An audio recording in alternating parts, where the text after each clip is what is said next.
ঝোপের ছাগল না খেয়ে জঙ্গলে চড়তে যাওয়া ছাগল শিকার বাঘের। 4টি মৃত ছাগল উদ্ধার, বেশ কয়েকটি ছাগল নিখোঁজ দাবি করছে গ্রামবাসীরা। বাঘের কামড়ে রক্তাক্ত গবাদি পশু দাবি গ্রামবাসীদের। পুরুলিয়ার রাইকা পাহাড় এলাকায় রাহামদা গ্রামে এবার বাঘের আতঙ্ক, জারি করা হয়েছে লাল সতর্কতা। গ্রামবাসীদের জঙ্গলে যেতে নিষেধ বন দপ্তরে।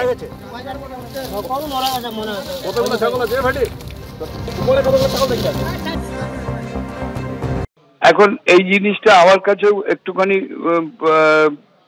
অবাক লাগছে যে যদি রেডিও কলারের অ্যান্টেনা ঠিক মতো কাজ করে বা চিপ ঠিক মতো কাজ করে, তাহলে বাঘের প্রেজেন্সটা না বোঝার কোনো কারণ নেই। তাকে ট্র্যাক করে তাকে ঠিকই ধরে ফেলা যায়। আরেকটা ব্যাপার হচ্ছে যে ট্র্যাঙ্কুলাইজিং এক্সপার্ট যারা গেছে তারা নিশ্চয়ই এক্সপার্ট, খুবই ভালো এক্সপার্ট, কিন্তু যারা ফরেস্ট ডিপার্টমেন্ট ওরা আছেন, ওরা যেটা ভালো মনে করছেন, কিন্তু এটা কেন ধরা যাচ্ছে না এটা আমিও জানি না। জঙ্গলে বাঘ এসেছে কাল রাত্রে সময় দিয়ে, আবার ছাগলগুলো খেয়ে নিয়েছে। একটা মারা গেছে, দিয়ে দুটো এখন বাঁচায় আছে। বাঘটাকে দেখতে পাইনি, কিন্তু এখন ছাগল খেয়েছে। আমরা জানতে পেরেছি যে বাঘই খেয়েছে ছাগল। ঘর সামনে জঙ্গল আছে, ওই জঙ্গলটাই আছে বাঘ। না পাঠাবো না, এখন ভয়ে কাঁপছি, আমরা পাঠাবো না, আর যাবো না, ছাগলগুলো নিয়ে যাবো না। এসেছে বাঘিনী সেখানেই আছে, 3 কিলোমিটার মোটামুটি পেরি করে ঘুরছে। বেশ কিছু গুহা আছে, টিলা আছে, পাহাড় আছে, জল আছে, মানে বাঘ থাকার জন্য সব থেকে ভালো জায়গা। তো সেই ক্ষেত্রে মানে ইমিডিয়েটলি আমরা বাঘকেও ডিস্টার্ব করছি না, মানুষকেও না। মানুষের যাতে আতঙ্ক না হয় সেই জন্য রাত্রে আমরা গ্রামে পাহারাদার রাখছি। আর ওদের যদি ছাগল গরু টরু খেয়ে নেয় তাহলে তার জন্য আমরা স্পট পেমেন্ট করে দেবো। আমরা যেটা ভাবছি যে 4 নাইট এবং 5 নাইট 4 ডেজ খুব শীঘ্রই হতে দেবে, মানে ওর খাওয়ার সময় প্রায় হয়ে গেছে।